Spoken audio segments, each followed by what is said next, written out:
የፊልማችን መጋረጃ ሲከፈት አንድ አዛውንት የህይወት ማስታወሻቸውን ለአንዲት ወጣት ሲያወጉ እናያለን። እኚህ አዛውንት ከ40 ዓመታት በፊት ውድ ባለቤታቸውን በሞት ከተነጠቁ በኋላ ዳግም ትዳር እንዳልመሰረቱና ልባቸውም ለሌላ ሴት ከቶ እንዳልተከፈተ በሐዘን ተውጠው ይተርኩላታል። ይህንን ተከትሎም ትዕይንቱ ወደ ቀደመው ጊዜ በመመለስ ራዬ ከተባለችው ወጣት በአንድ መናፈሻ ውስጥ ስትዘዋወር አይኖቿ በአንድ ሰዓሊ ላይ ያርፋሉ። ይህ ቺኦል የተሰኘ ወጣት የኑሮን ውጣ ውረድ ለማሸነፍ ሲል በብሩሹ ያነሳቸውን ውብ ስዕሎች ለሽያጭ አቅርቦ ይጠባበቃል። ራይ በስዕሎቹ ውበት እጅግ ከመማረኳ የተነሳ ሁሉንም ለመግዛት ስትወስን ይህንን የሰማው ቺኦል በደስታ ይፈነድቃል። ምክንያቱም አንድ ሰው በስዕሎቹ ልቡ ሲነካ ይህ የመጀመሪያው ጊዜ በመሆኑ ነው። በመጨረሻም ቺኦል በሸጠላት ስዕል ጀርባ ላይ ፈርሞ የማህበራዊ ሚዲያ አድራሻውን በመጻፍ ይሰጣታል። በማግስቱ የራሷን ስዕል ለመጀመር ስትሞክር የመነሳሳት ስሜቷን ያጣችው ራዬ ትኩረቷን ለመሰብሰብ ከቺኦል የገዛችውን ስዕል ስትመለከት የወጣቱን የማህበራዊ ሚዲያ ገጽ ለመጎብኘት ትወስናለች። እዚያም የምታየው ነገር ለእርሱ ያላትን ጉጉት ይበልጥ እንዲጨምር ያደርጋል። ይህ በእንዲህ እንዳለ በሌላ ስፍራ በእንቅልፍ የነበረው ቺኦል በሴት ጓደኛው ዶይዶ በድንገት ከእንቅልፉ ይባንናል። ዶይዶ በቺኦል ላይ ቅሬታዋን ብታሰማም እሱ ግን ችላ በማለት ወደ ቀድሞ ስራው ለሽያጭ የሚያቀርባቸውን ስዕሎች ወደ መሳል ይመለሳል። በዚህ ቅጽበት ግን ቺኦል ትኩረቱን አድርጎ የሚስለው እስካሁን ከሳላቸው ሁሉ እጅግ የሚወደውንና የመጀመሪያው ፍቅሩ የሆነችውን ሴት ምስል የያዘውን ስዕሉን ነው። በሌላ በኩልም ራይ የስዕል መነሳሷን ማግኘት ተስኗት በጠረጴዛዋ ላይ እንዳንቀላፋች እናቷ ስትደርስባት ትቆጣታለች። ነገር ግን አይኖቿ በራይ ክፍል ውስጥ በተሰቀለው የቺኦል ስዕል ላይ ሲያርፉ በውበቱ እጅግ በመደነቅ ሀሳቧን ትቀይራለች። እናቷም ልክ እንደዚህ ስዕል ያሉ 20 ተጨማሪ ስራዎች ቢኖራቸው የግል ስዕል ኤግዚቢሽን ማዘጋጀት እንደሚችሉ በመንገር ራይን 20 ተመሳሳይ ስዕሎች እንድትሰራ ታበረታታታለች። በሚቀጥለው ቀን ራይ ካጎቷ ጋር በመሆን ሌላ የቺኦልን ስዕል ለመግዛት ወደ መናፈሻው ብትመለስም እሱ ግን በቦታው ባለመኖሩ ሳታገኘው ትቀራለች። ይህ ግን ራይን ተስፋ ያስቆርጣትም። ገንዘቧን በቦታው አስቀምጣለት በፍጥነት ትሄዳለች። ወደ ቤቷ እየተመለሰች ሳለ ራይ ለአጎቷ ስለ ልጅነቷ መጥፎ ትዝታዋን ማውጋት ትጀምራለች። በታዳጊነት እድሜዋ እጅግ ታማ የቀዶ ጥገና ማድረግ ሲኖርባት በህመሟ ጊዜ ሁሉ ከጎኗ የማይለያትንና ዘወትር የሚያጽናናት አንድ ወጣት እንደነበር ታስታውሳለች። ከህመሟ ካገገመች ጊዜ አንስቶ ስኬታማ ለመሆን በትጋት ብትሰራም አሁንም ድረስ ግን ስለዚያ ወጣት የምታስብ ሲሆን አንድ ቀን በድጋሚ እንደምታገኘው ተስፋ ታደርጋለች። በሌላኛው የከተማው ጫፍ የቺኦል ህይወት ወደ ባሰ አዘቅት ውስጥ ይገባል። የቤት ኪራይ መክፈል ባለመቻሉ ከቤቱ ተባሮ በአንድ የካርቶን ሳጥን ውስጥ ለማደር ይገደዳል። ተስፋ በቆረጠ ስሜት ለሴት ጓደኛው ዶይዶ ቢደውልም ስልኩን ባለማንሳቷ ብቸኝነቱ ይበልጥ ይሰማዋል። በራሷ ቤት ውስጥ ራይ በጭንቀት ተውጣ ወደ ስዕል ስራዋ ለመመለስ ብትሞክርም በድጋሚ መነሳሳቷን ታጣለች።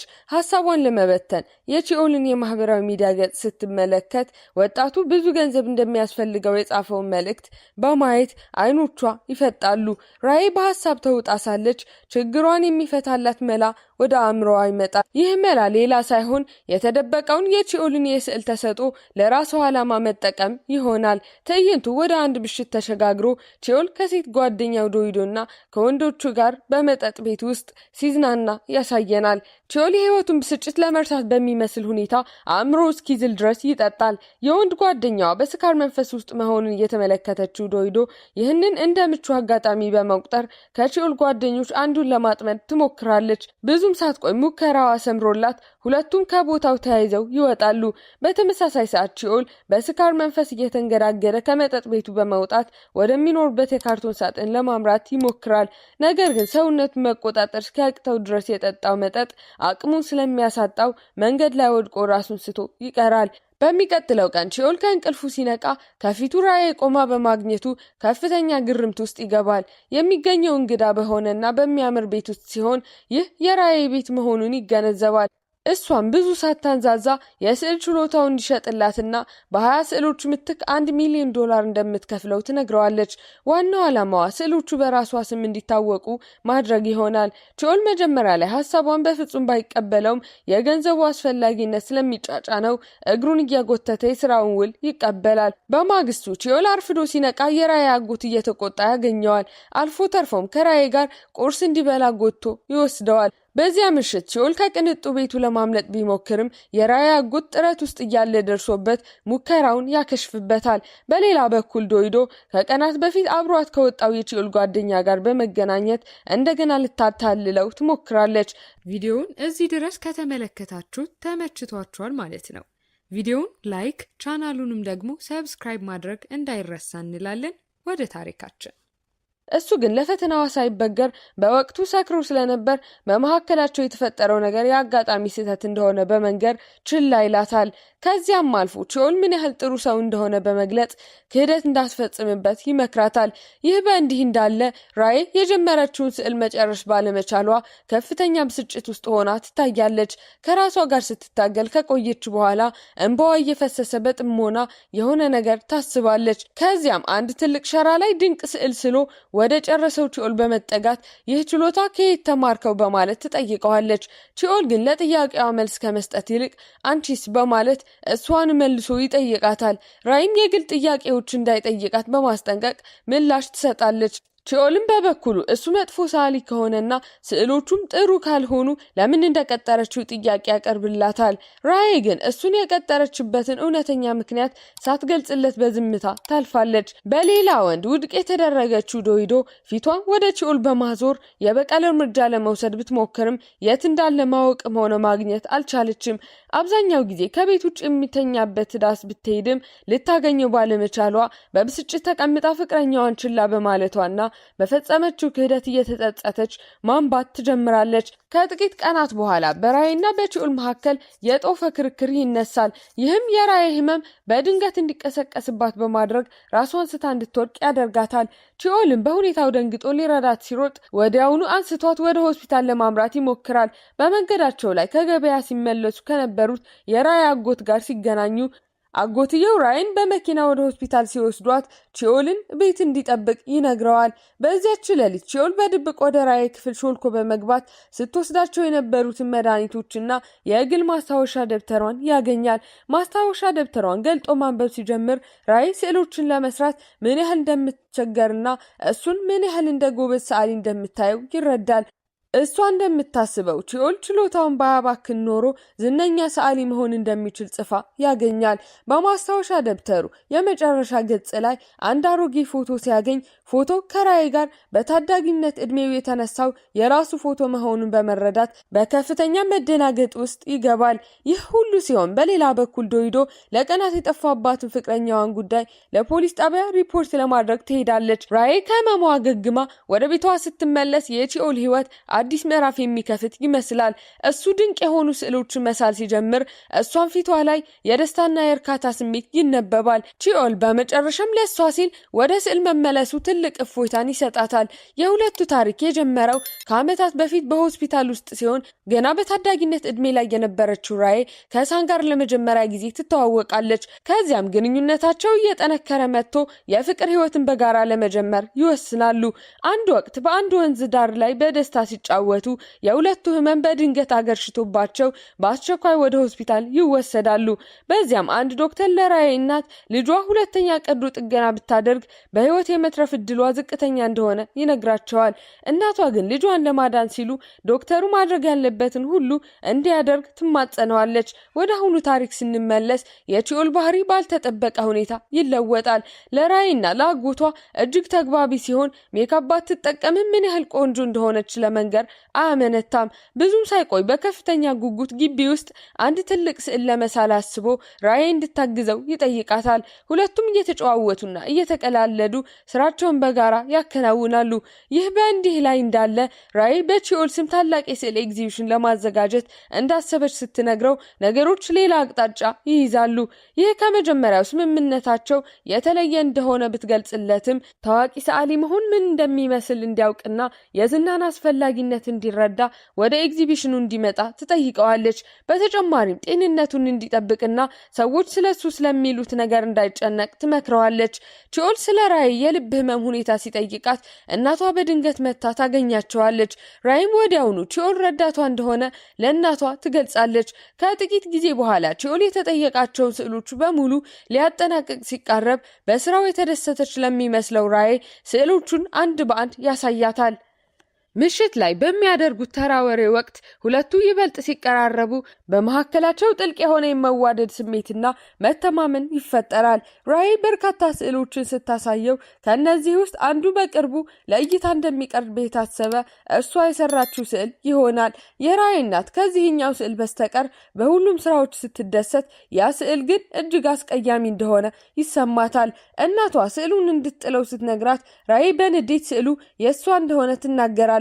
ከዚያም በኤግዚቢሽኑ ላይ የሚቀርቡት ስዕሎች በሙሉ የቺኦል ስራዎች መሆናቸውን አምና ትናገራለች። ምንም እንኳን ቢጣሉም የራይ እናት በልጇ የጤና ሁኔታ ላይ ጫና መፍጠር ስላልፈለገች እጅ መስጠትን ትመርጣለች። ወዲያውኑ ወደ ቺኦል በመሄድ በልጇ የስዕል ኤግዚቢሽን ውስጥ ጣልቃ እንዳይገባ በጥብቅ ታስጠነቅቀዋለች። ቺኦል እሱን ታስታውሰው እንደሆነ ሲጠይቃት በጣም ስለተለወጠ እንደማታስታውሰው ትመልስለታለች። ከዚያም እየተባባሰ ስለመጣው የራይ የጤና ሁኔታ ከተወያዩ በኋላ ሁለቱም ሚስጥሩን ጠብቀው ከኤግዚቢሽኑ በኋላ ሊነግሯት ይስማማሉ። ቺኦልና ራይ የስዕል መሳያ መሳሪያዎችን ለመግዛት በወጡበት ወቅት በርካታ ፖሊሶች ወደ ራይ ቤት በመምጣት ቺኦል የት እንዳለ አጎቷን ይጠይቁታል። ከፖሊሶቹ ጋር ዶይዶና ከቺኦል ጓደኞች አንዱ አብረው ይመጣሉ። በመጨረሻም ከራይ ጋር ወደ ቤት እየተመለሰ ያለውን ቺኦል ሲያገኙት ቺኦል ዶይዶን እንዳያት ወዲያውኑ ጎትቶ በማውጣት ከእንግዲህ ከእርሷ ጋር ምንም አይነት ግንኙነት ስለማይፈልግ ከቦታው እንድትሄድ ይነግራታል። በቀጣዮቹ ቀናት የቺኦልና የራይ ግንኙነት ይበልጥ እየጠነከረ ሲመጣ በመጨረሻም ለረጅም ጊዜ ሲጠበቅ የነበረው የስዕል ኤግዚቢሽኑ ቀን ይደርሳል። ሁሉም የቺኦል ድንቅ ስዕሎች በአንድ ታዋቂ ስነ ጥበብ ጋለሪ ውስጥ ለእይታ ሲቀርቡ ዶይዶ ወደ ራይ እናት በመሄድ ኤግዚቢሽኑ የቺኦል ስራ እንደሆነ ለሁሉም እንደምትናገር ታስፈራራታለች። የራይ እናት ግን ለማስፈራሪያዋ ምንም አይነት ትኩረት አትሰጣትም። በሌላ በኩል የራይ አጎት ከቺኦል ጋር በጉዞ ላይ ያለ $2 ሚሊዮን ቼክ ይሰጠዋል። ቺኦል ግን ስጦታውን ለመቀበል ፈቃደኛ ሳይሆን ይቀራል። በዚህም የተበሳጨው አጎቷ ቺኦልን ወደ ቤቱ በመውሰድ የራይ ፍላጎት የተለየ ቢሆንም እንኳ በስዕል ኤግዚቢሽኑ ላይ እንዳይገኝ በጥብቅ ያስጠነቅቀዋል። ይህ በእንዲህ እንዳለ የራይ የስዕል ኤግዚቢሽን በጋዜጠኞችና በጎብኚዎች ተሞልቶ ይታያል። ሁሉም በስራዎቹ ውበት የተደመሙ ቢመስሉም የራይ አይኖች ግን በህዝቡ መሃል አንድን ሰው ብቻ ይፈልጋሉ፣ በቦታው ፈጽሞ ያልተገኘው ቺኦልን። የራይ እናት ኤግዚቢሽኑን በንግግር ስትከፍት በጋለሪው ውስጥ የተሰቀሉ ስዕሎቹ በሙሉ የቺኦል ስራዎች መሆናቸውን በመግለጽ ታዳሚውን በድንጋጤ ታውካለች። ይህንን ተከትሎ የሚዲያዎች ጥያቄ ሲያይልባትና የህዝቡ ግፊት ሲበዛባት ራይ ድንገተኛ የልብ ህመም ስሜት ተሰምቷት ራሷን ስታ ትወድቃለች። በቀጣይ ቀን ቺኦል ዝነኛ ሰዓሊ መሆኑ በማህበራዊ ሚዲያ መነገሩንና ራይም በጽኑ ታማ ሆስፒታል መግባቷን ከጓደኛው ይሰማል። ወዲያውኑ የራይ ያለችበትን ቦታ ለማወቅ ወደ እናቷ የሚያቀና ሲሆን እናቷ ግን ራይ በሕክምና ላይ መሆኗን ከመንገር ውጪ ያለችበትን ቦታ ለመናገር ፈቃደኛ አትሆንም። የሚወደውን ሴት ያለችበትን ቦታ ለማግኘት ያቃተው ቺኦል የመጨረሻ ተስፋው በኪነ ጥበብ ላይ ይጥላል። ውብ የራይን ምስል ስሎ በጋለሪው ውስጥ በመስቀል በማህበራዊ ሚዲያ ላይ ይፋ ያደርገዋል። እቅዱ እንደሰመረለትም ከተወሰነ ጊዜ በኋላ ራይ ወደ ስዕል ማሳያው ስትመጣ የራሷ ምስል በግድግዳው ላይ ተስሎ ስታይ አይኖቿን ማመን ያቅታታል። ራይ እንደምትመጣ አስቀድሞ ያወቀው ቺኦልም ጥግ ላይ ሆኖ ጠብቆ ያገኛታል። ለዘመናት በልቡ ያቆየውን ፍቅር ገልጾ የጋብቻ ጥያቄ ያቀርብላታል። ብዙም ሳይቆይ ሁለቱ ተጋብተው ጣፋጭ የትዳር ህይወታቸውን ይጀምራሉ። ነገር ግን ደስታቸው ብዙም አይቆይም። በማግስቱ ጠዋት ራይ በሐዘን ስታለቅስ ትታያለች። በህይወት የምትቆይበት ጊዜ አጭር መሆኑን በመረዳት የቀራትን ጊዜ በሙሉ ከእርሱ ጋር ማሳለፍ እንደምትፈልግ ለባለቤቷ ትነግረዋለች። ጊዜያት እየከነፉ ሲሄዱ ቺኦልም በሚስቱ በራይ ሙሉ ድጋፍ ታዋቂና ስኬታማ ሰዓሊ ይሆናል። በሌላ በኩል ግን የራይ የጤና ሁኔታ ከቀን ወደ ቀን እየተባባሰ ይመጣል። አንድ ቀን ራይ ተራራማ ቦታ ላይ ወጥታ ንጹህ አየር መቀበል እንደምትፈልግ ለባለቤቷ ትገልጻለች። አጎቷ በጤናዋ ላይ ሊደርስ የሚችለውን ጉዳት በመስጋት ቢከለክላትም እሷ ግን በእንባ እየለመነችው ልቡን ታራራለታለች። በመጨረሻም ቺኦል እጇን ይዞ ወደ ተራራው ሲያቀና አጎቷ በእንባ እየታጠበ ይሸኛቸዋል። በዚህ ጊዜ ትዕይንቱ ወደ ፊልሙ መጀመሪያ ይመለሳል። ቃለ መጠይቅ ሲደረግለት የነበረው አዛውንት ቺኦል ራሱ መሆኑን እንረዳለን። በንግግሩም ራይ በህይወቱ ውስጥ ምን ያህል ውድ እንደነበረችና ለሱ ስትል ሁሉንም ነገሯን መስዋዕት እንዳደረገች ሲናገር አሁንም የሚኖረው ለሁለታቸውም እንደሆነ ያስረዳል። ትዕይንቱ እንደገና ወደ ኋላ ይመለስና ራይ ከሞተችበት ቀን በኋላ ወዳለው ጊዜ ይወስደናል። ቺኦል የሟች ሚስቱን የስዕል መዝገብ ሲከፍት በውስጡ አስደንጋጭ እውነት ያገኛል። ራይ ገና ከመጀመሪያውኑ እሱ ሳን መሆኑን ታውቅ እንደነበርና በድብቅ ከርቀት ሆና የፊቱን ምስል ትስል እንደነበር ይገነዘባል። እንደውም ወደ እሱ ስትቀርብ ሆን ብላ የነበረው ከዓመታት በፊት የነበራቸው ንጹህ ፍቅር እንደገና ለማቀጣጠል እንደሆነ ይረዳል። ሀሳብ አስተያየታችሁን ኮሜንት ላይ ጻፉልን። እዚህ ጋርም የምትመለከቱትን ቪዲዮ ማየት እንዳረሱ። ይመቻችሁ።